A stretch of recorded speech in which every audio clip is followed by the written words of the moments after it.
Hello, everyone, and welcome back to Poddin My Noggin. This week, we are joined by a special guest, Teri Petz. And Teri Petz and I have done this before. You haven't seen it, however. It's we did this about, I think, close to 2 weeks ago. And then I discovered while editing that the audio just didn't work. So, because of that, we are back again today to redo our interview. So, welcome back again, Teri. Thank you. I hope everything's gonna be okay on the technological side of things today. Yes, me too. But sometimes um, they're just things that happens because two things happened the last time. If you remember, my video stopped working midway through our conversation and we had to leave and then come back. And then because of some other technical difficulties, the audio just was not working either. So I think it was the universe stating Teri and CK has to spend at least another hour together. Um, so, Teri, I now know a lot about you. So, but the people at home don't. So, I want to start back at the beginning. So, one of the things that you had mentioned to me initially was how you had retired from a stressful job, and you wanted to be able to focus on your writing and hosting writing workshops. Talk about that with us. What was that experience like?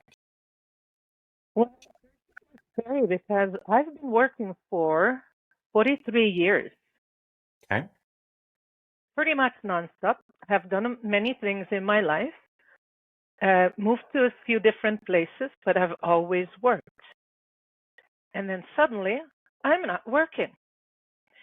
And I was partly relieved because it gave me the freedom to do the things I wanted to do, but also partly scared because, oh, what am I going to do next? And I had my plans, but I started to work it slowly, and I started to set things up for the workshops, and I'm still in the process of doing it properly because there's a lot of behind the scenes work. But I enjoy it. I enjoy every minute of it. And I also started a Substack where I share my writing and sometimes my videos. And I love doing that as well. So basically, I'm focusing on sharing what I consider my gifts and my talents with people much more than I have before.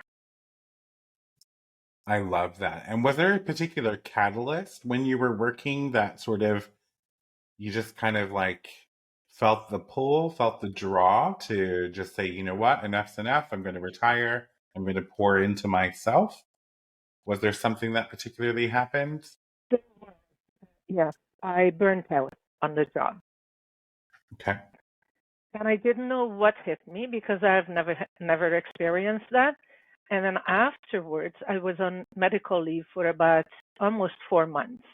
And in the 4 months, I was able to look at my life, look at what I'm doing, how I'm doing it, how it affects me. And then I listened to a podcast, and I don't remember what it was, but the lady in the podcast was giving you a list of the symptoms of burnout, and I thought, oh my God, I had every one of them. Burnout is very real. Oh, it is very real, and it hits you. And as I said earlier, if you don't know what it's like, you don't even know what you're dealing with. It's interesting, really, because I think that there's two things here. It's the fact that our bodies, minds, and souls can go a really long time without a checkup, a tune up, if you will, just like a car. It will start, it'll run, it won't run optimally. But eventually, your body's going to say, your mind's going to say, and your heart's going to say, enough. And you're going to be forced into resting Yeah. because things don't function the way that they used to. And for me, burnout, I experienced it in 2021. It hit me hard.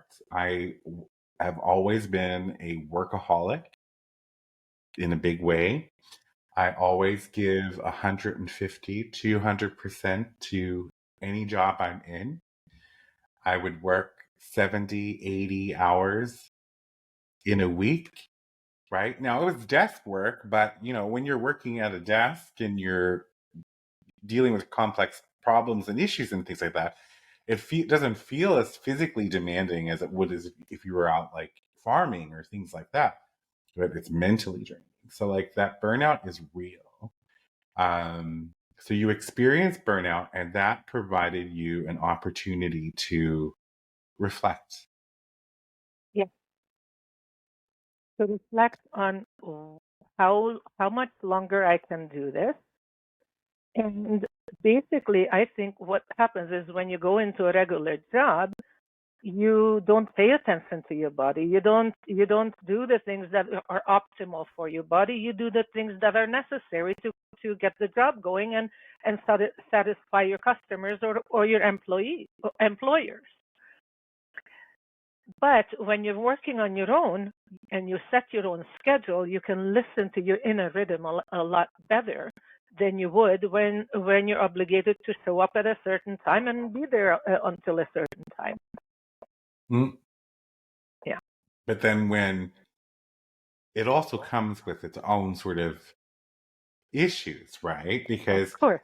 on the one hand, when you're working for the man, if you will, um, you if you show up this time, you leave this time, you're getting this much money, right? And it's sort of like it's sort of like a guarantee. I'm going to air quote it because it's not always guaranteed, but yes, it's sort of like a guarantee. So the element of, if you're lucky enough to have a position where it meets your basic necessities and your bills and things like that, you have that sort of guarantee where you're like, okay, every 2 weeks or twice monthly or once a month, I'm going to get this paycheck. And so that's a component of life that you don't have to really think too much about, because you know that if you do A, B, and C, you're going to get your paycheck. So you left that world for your overall physical health. Now you're into your world where you're pouring into yourself and you're doing things to fill your cup and the stuff that you love. But then there's that other side, correct? Yeah. The other side is setting it up, because now you have to work on your schedule. You have to set up the logistics. You have to set up the sales pages, the Instagram posts, the Facebook posts, and coordinate all of that. Basically, you have to be your own manager. And besides providing the programs and the content you want to provide, and some days I really wish I had an assistant who was in that kind of area. That would be their expertise and their strength to set things up so I can go out there and fly high. But I have to do it. And as you're being self-employed, you know exactly what I'm talking about. There's everything has at least two sides to it. Absolutely. And I think Yes. we lose that guarantee as well, right? So, we Yeah. spend so much time investing in ourselves and pouring into ourselves. And for me, it was, being packaged out and then starting this podcast, writing my book, and all of that stuff. But the guarantee of a paycheck vaporizes. And you're Yeah. like, okay, well, am I going to have enough to sustain myself long term? So I think that's when you have to be consistent, show up, believe that this is what you're meant to be doing and that it's going to work out, right? And so that's my segue into Teri Petz post retirement. What is Teri doing now to, and you mentioned it already, but I want to get into it. So what is it that Teri does now to, as a business, as a way to live her dreams, live in her truth, and help others, because there's a theme here that we'll talk about a little bit later as well. But Well, just like you, I'm a recovering workaholic. And similar to you, I give 150%. And if you check with my former coworkers, they'll tell you. I just went to see some of them a few days ago, and one of the guys, young guys, said, "We love you and we miss you, but don't come back." It's tough. It's tough. It's tough to be in especially in retail or basically in any field now. So I'm glad I'm not there. Now, why was I talking about this? Oh, yes. So I always wanted to help people. That was one of my specialties. And now I think I came to a point where I'm going to help them in a different way than I used to.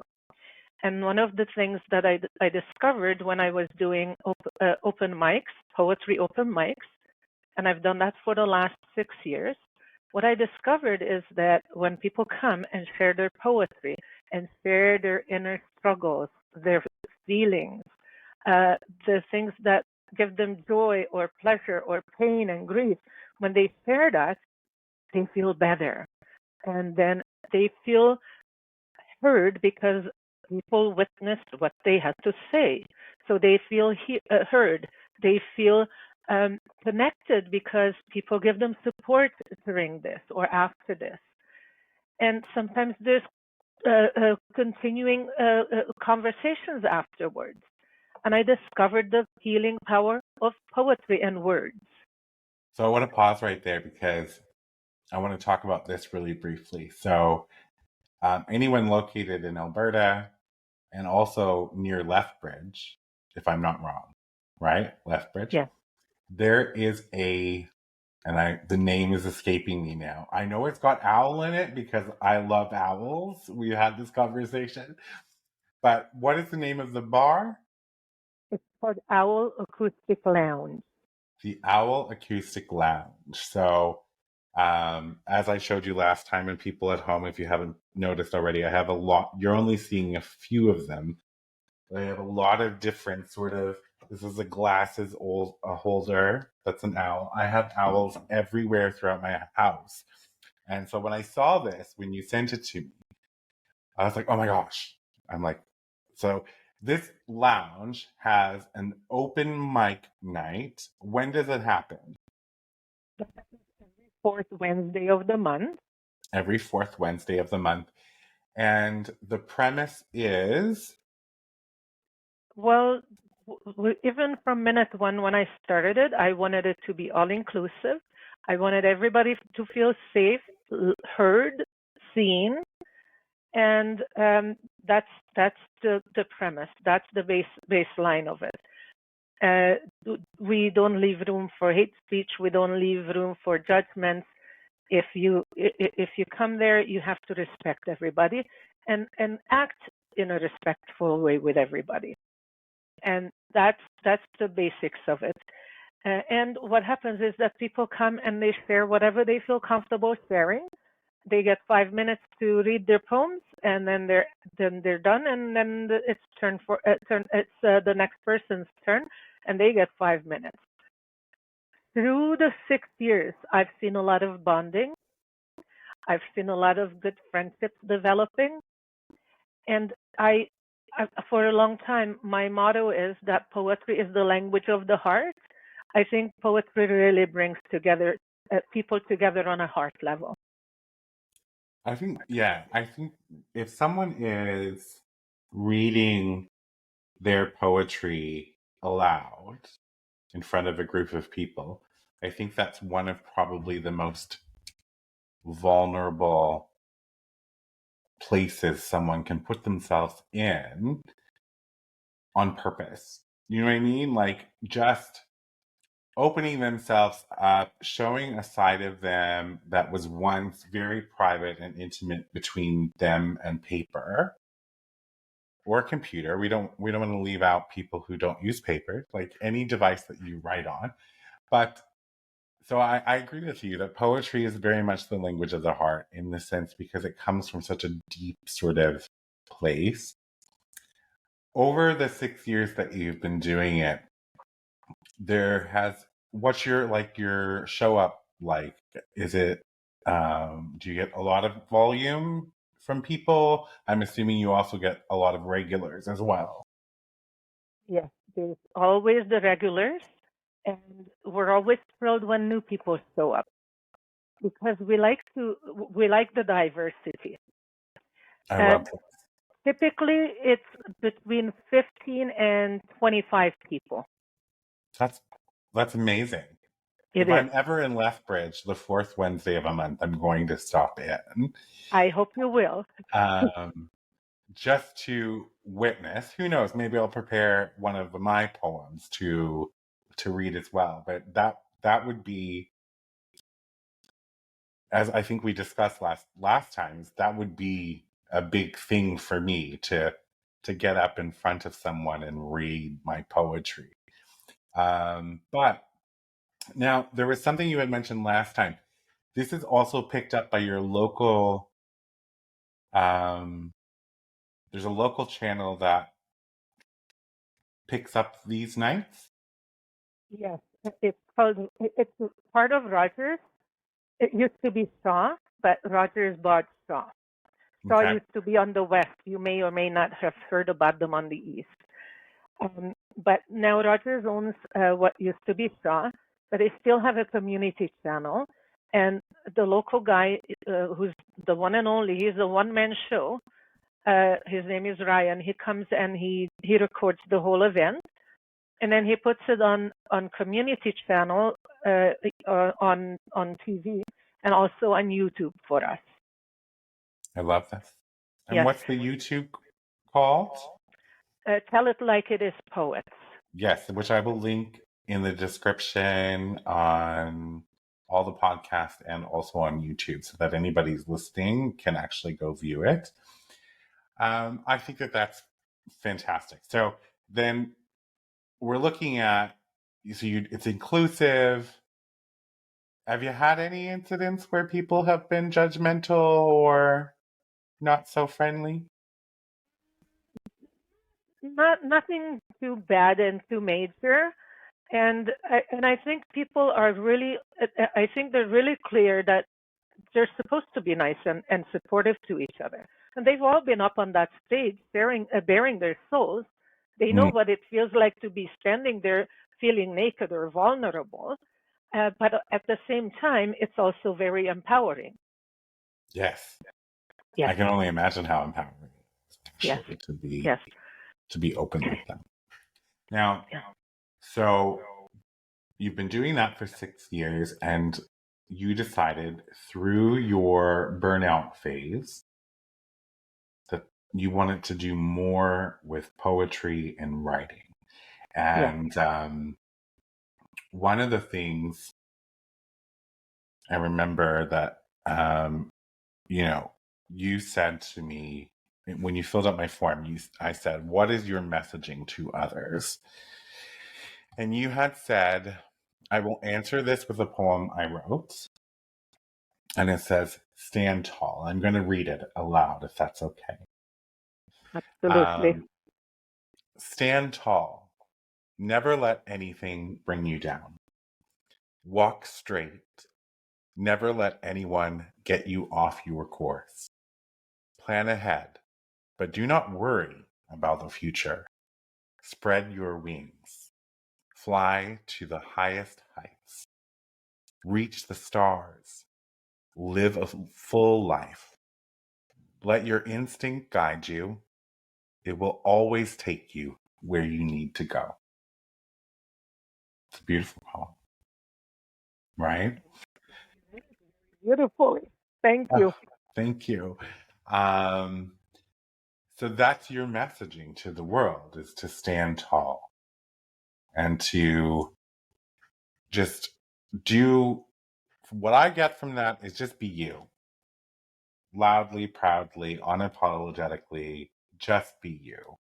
And I think that that's something we need to hear more in this world at this time, is that we need to live authentically and be who we are. So now you do workshops. Let's talk about that.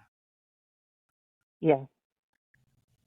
Over the time, probably even when I was young, I probably wasn't so conscious of it when I was young, but I've always been writing. And I've discovered that writing it can be very therapeutic and healing. And I've done a lot of writing, and I've written many things that I didn't share with anybody because it wasn't something I would have wanted to share. Sometimes I'd burn what I wrote. Sometimes I'd rip it into little pieces and throw it in the wind. I've done that with a girlfriend once. We were going to throw our writing into the river or the lake, but everything was frozen. But it was a windy day, so we ripped it into little pieces and let it go in the wind, and the wind took it away. It was very therapeutic. We were doing a cleansing exercise or whatever we called it. I've also been in workshops and writing groups with people that were, and the groups were a little smaller and a little more intimate. And I've discovered that when you're in a place where you feel like you can trust the people you're with, and you write down your feelings and you work things out that you haven't worked out before, and you share it in a safe setting, it's very therapeutic. It's a very healing, and you release those things that were stuck inside of you, sometimes even for years and years and years. So then I figured I should use this and offer workshops for people, because I know there are so many people who struggle with anxiety, struggle with and I keep going back, those stories are stuck inside of them, and the stories want to come out, but they don't know how to bring them out. So I wanted to offer workshops for people to do exactly that. Work on the things, the stories that want to come out of you. Do it in a safe and supportive setting. Release them if you feel, share them if you feel comfortable sharing them, and if you don't feel comfortable sharing them, get rid of it one way or another that makes you feel good and makes you feel safe. So how long are these workshops? They're 2.5 hours, and I offer them in person in Lethbridge, and I also offer them on Zoom. Okay, and so for anybody listening for on Zoom, when do they happen? They happen every first and every third, not Wednesday, sorry, Tuesday of the month. Every first and third Tuesday of the month, okay? And the live, the in-person ones are every second and every fourth Tuesday of the month. Okay, so for anybody in Lethbridge or near, you can go to the live one on the second and fourth Tuesday of the month. Yeah.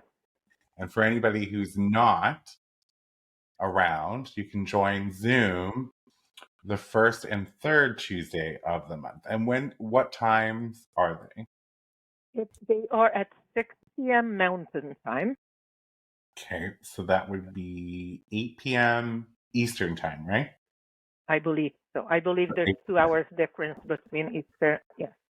So in this workshop, so let's just pretend I'm showing up to this workshop on Zoom. What do we do in the workshop? Well, we talk about what everybody needs in order to feel safe and supported. I introduce the different methods that people can use. They can either write a poem, they can write a letter, or they can write a story, whatever calls to them. But I encourage people to make it about their feelings, how they feel, what happened to them, what they need to work on, what something that they want to focus on. It's not how beautiful the weather. It's about how you feel inside. What somebody got you upset. How did that feel? How did you handle it? How would you like to handle it? What would you like to say to that person if you were face to face to them? And there are there are things, there are events, there are things that happen to people, and they can't address the person who did things to them. When it comes to violence and so many other things that crosses somebody's boundary, they can't go and talk directly to somebody, but they can talk to that person as if that person was sitting next to them through the writing. And it's almost as good as it would be if they did it in person and the person said, "I'm sorry for what I did." Because they're channeling. Exactly. They're channeling their feelings, they're getting their feelings out, they're putting it on paper, and it's no longer inside of them. And so, okay, so I come and I choose to write a letter about my feelings. And then what's next? Do we review them, or is that a part of it? Not really reviewing, because this is not writing for publication.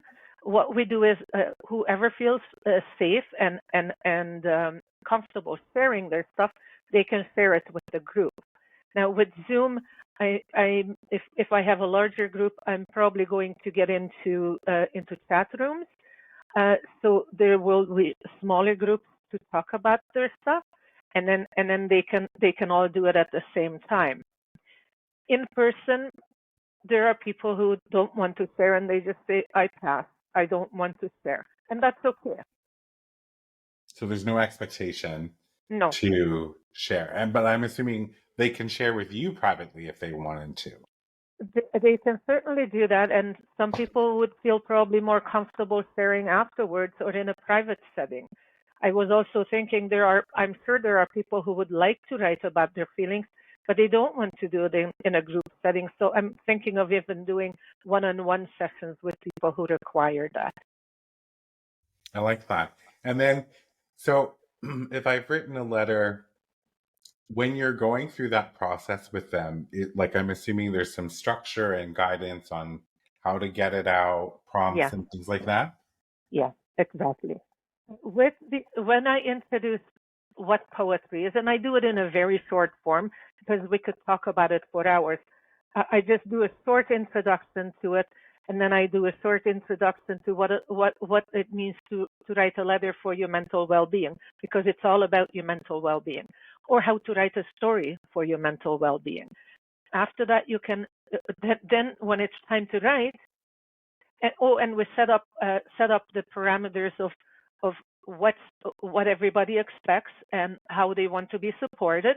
I also mentioned that while somebody is talking, it's better to give them the whole room and the whole space and not interrupt, and let them talk when they're done talking, and then offer them some support when they're done talking.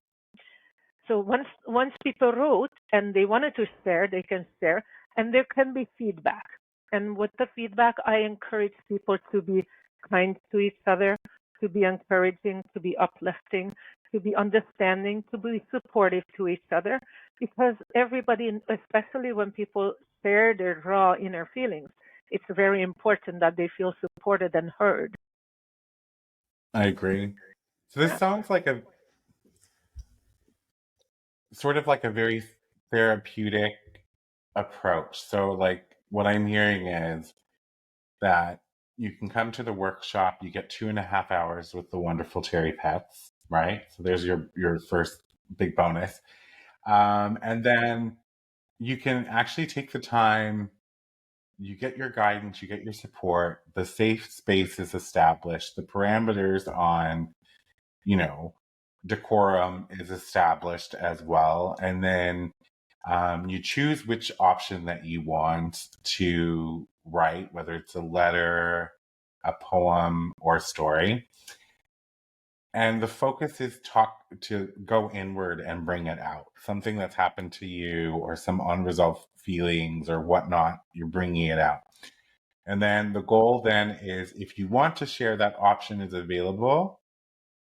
If you don't want to share, you don't have to.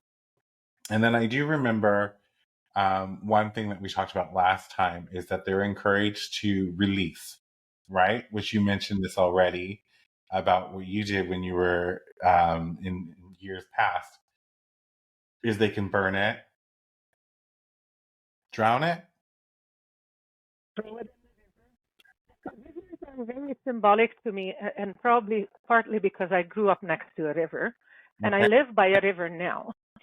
There's so much movement in the river. You throw something in there, and 1 second it's there, the next second it's moved on already. Yes. So rivers are awesome. You can also dig it in the ground. You can throw it in the wind. As long as you feel safe with how you dispose it. Some people flush it down the toilet. Whatever they decide however they decide to dispose it is fine with me. And I guess I should make a list of good ways of doing that. Absolutely. Yeah. I And was thinking also what the way my brain works is just like you're taking something so intimate, you're putting on paper, and if it's something that holds you back or has weight over your life and then you destroy it, the act is like you're releasing it, you're letting it go yes, into the world, removing its power over you. you got Teri, it. how much does a workshop cost It's $30. for the 2.5 hours, correct? Yes. Um, so not an extreme amount of money for anybody who has it. To some it is a lot, and to some it's not. I would recommend anybody who has sort of unresolved conflicts or feelings or things that they really need to get off their chest to actually give this a try, because it's also kind of rooted in CBT. You're bringing this out, you're dealing with it, you're addressing it on paper, and then what you choose to do after to either let it go, release it, all of that stuff. It reminds me of the therapeutic method of like just taking all of your worries and tucking it in a drawer when you go to bed at night and closing that drawer so that they don't disrupt your sleep. You know your worries are still going to be there in the morning. So when you wake up, you can pull them back out again. But it feels more sort of final by taking something, writing it out in either of those three formats, and then perhaps discussing it with a group and then destroying it to let it go. I find that really lovely. How do people sign up? I will send you a link to my contact form. Okay, perfect. I can also send you a link to my page where I laid out the workshops, and people can sign up through that. I don't like releasing my email address on the internet because I've had so many unwanted emails before. I want to keep my email private to real people, not bots to pick them up. No, and I totally get that. It's a good Yeah. practice, especially if you're not a large corporation and you have to field every email yourself. Um, Putting your email out in the world can definitely cause a lot of unwanted emails and primarily spam. So I will link those things in the podcast once you send them to me as well. And I think, you can also go over to worksofbeauty.ca, which is Teri's website. And it is a treasure trove of really beautiful poems. There's a lot of gorgeous photography on there because Teri is a photographer as well. That's another artistic form that she's into. And you also make home decor. Yes. So make sure you go to worksofbeauty.ca. One of the things that, you filled out my form and I got your form first and I read it. And I have to be honest with you. When I first read it, I was like, I don't know if this person fits with my show. Okay. And then I did my normal sort of, okay, let's do some digging and figure out if what this person represents fits within my show, right? My like what I want to message. And so I went down the Teri Petz rabbit hole. And there's a lot of beautiful things about you as a human being, about the work that you're doing. Um, one observation, and this is just an observation from me to you, is I don't think that, and I think it's the modesty part, I don't think you convey in the form what you represent accurately. And when I say that is it's almost like you undersell yourself, right? And then I'm looking at your website and I'm looking at how in touch you are with just nature, with the divine feminine, um, your love of poetry, and then your love for wanting to create safe spaces for people to express themselves and find healing, which we need practitioners. You know, we have therapists, we have social workers, we need everybody to chip in and create these spaces for people to express themselves and to begin healing. And you're doing that. And I think you need to recognize your power in doing that, right? Don't undercut yourself because you are just a lovely human being. And I've gotten to have, 2 hours of your time.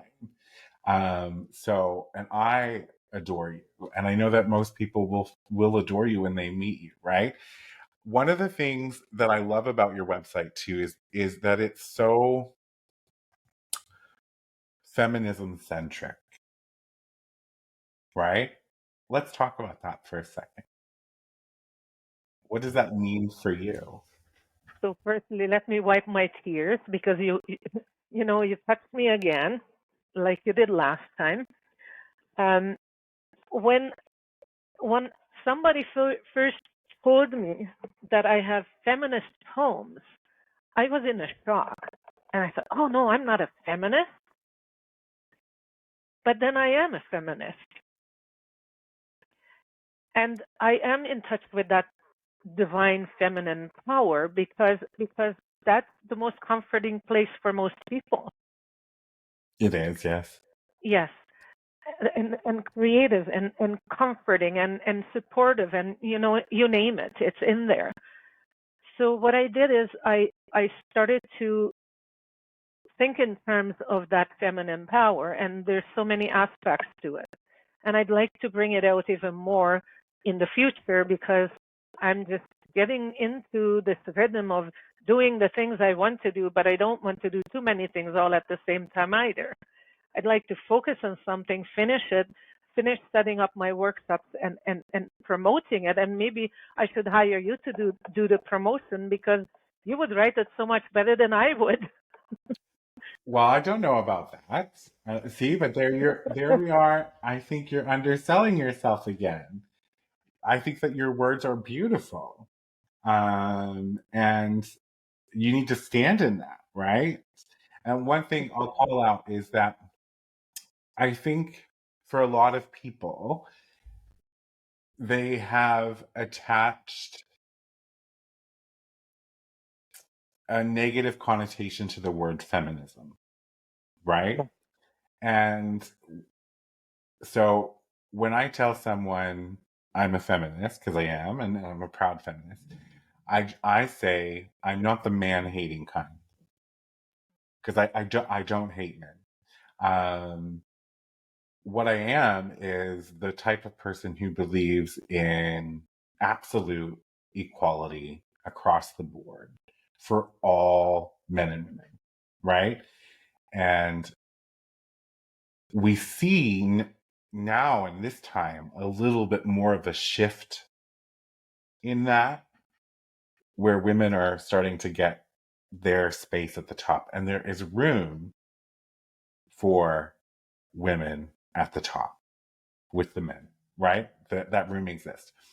So I'm drawn to anyone who any woman who stands in her truth, who takes up space and lives their lives for themselves, right? And I think that that's the one of the drawing factors that was like, okay, she definitely fits for me because you quit your you retired, sorry, not quit, you retired and you moved into a space where you are creating spaces for others to facilitate healing, right? And that's a bold move for anybody. And I commend you for doing it. And I believe, really, actually do believe that in time, as you continue to pour into yourself, you are going to see the abundance of life come to you. I believe that. Anybody who's listening, once again, it's workofbeauty.ca. I'm going to link everything in the podcast and YouTube. There's a poem on there that I read last time, but I'm not going to read this time. I'm just going to get everybody to go to your website.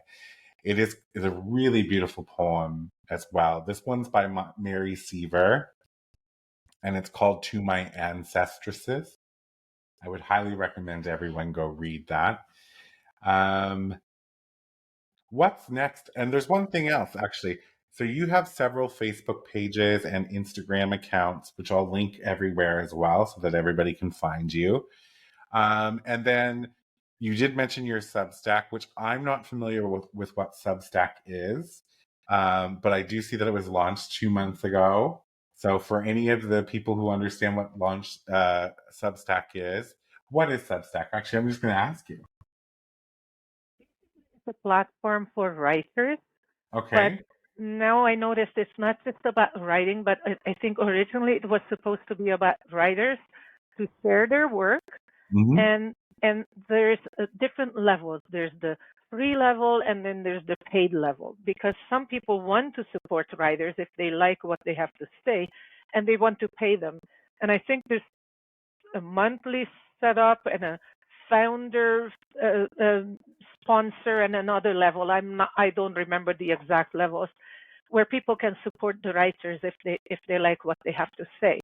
Okay. And I had my first subscriber who paid me 150 Canadian US dollars to support me, which was fantastic. But then there's other levels where people just pay for 1 month or 2 months or whatever they want to pay. But it's not necessary because most of us share most of our work for free. Mm-hmm. And basically, it's for writers and content creators. They kind of focus on a certain topic or a certain area, and then they get followers, and then they get paid followers too. I like that idea though, because I think for people like us, people who are creatives, it's so hard to make money from your creative endeavors, right? Any artist will tell you this. And having like a platform such as that would allow, because there are a lot of people out there who would like to contribute, to give a one-off payment or subscribe, right? To show that, if you like somebody's work, buy their work. Because what you're doing when you're buying their work or when you're subscribing to their work or when you're signing up for a workshop, you are allowing them to continue to create, one, continue to do what they're doing. And so in Teri's particular situation, and even in mine, by supporting the people that you like, you're allowing them to continue and create. And in Teri's part, you're also allowing every time someone signs up to one of your workshops, they're creating sustainability for you, but they're also creating opportunities for so many others. That $130 payment for a 2.5 hour workshop where they get to facilitate healing and do so either privately or publicly in a safe space, that's also contributing to the opportunity for countless others to be able to do this weeks, months, years down the road. So excellent. So thank you for explaining Substack to me. And I think that that's fantastic. Teri has a book out, A Piece of Her Heart, and it is a book of poetry. You can get it pretty much everywhere in eBook form, but you can also get it in paperback on Amazon. So I'll link that as well. Teri, what's next for you? Well, I'm going to visit one of my oldest friends who wants to see me. She's 93 years old, and she is in Hungary, and she's like a mother to me. Okay. I'm going to see her next Thursday on the 29th of February, and I'll be spending lots of time with her. And then I'm also hoping to still continue to be able to set up my behind the scenes stuff for the workshops and my writing and everything else. I just need to mention that I also have a free ebook for people who are in grief. Okay. And I should send you a link to that as well. And I'm making notes here as we speak to make sure I send you all the links and everything that I need to send you. Perfect. So everyone, if you want to support a lovely poem, well, I lost my words. A lovely writer of poetry, someone who's trying to create safe spaces for people to heal, head over to the links that are in the description and look at all the different ways that you can support Teri on this journey. Teri, I want to thank you so much for coming back and doing this interview with me. It was I felt so sad, last time, because I thought, last time our interview was also very good, very personal. And I was just devastated to know that it had not worked out. But this time I can tell that we're all good. And, we talked about in our last interview as well about just technology and learning how to make things work and all of that stuff, and how we're on our own in that space to try and make it work and figure it out.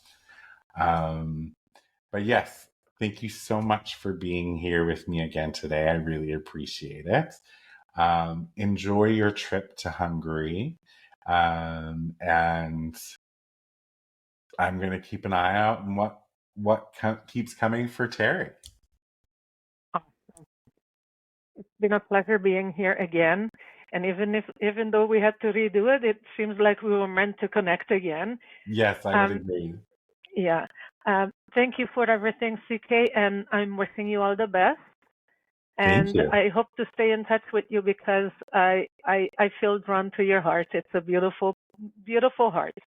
Thank you so much. I appreciate that. We'll be in touch for sure. All right. Thank you to everyone at home for tuning into Poddin My Noggin. Until next time.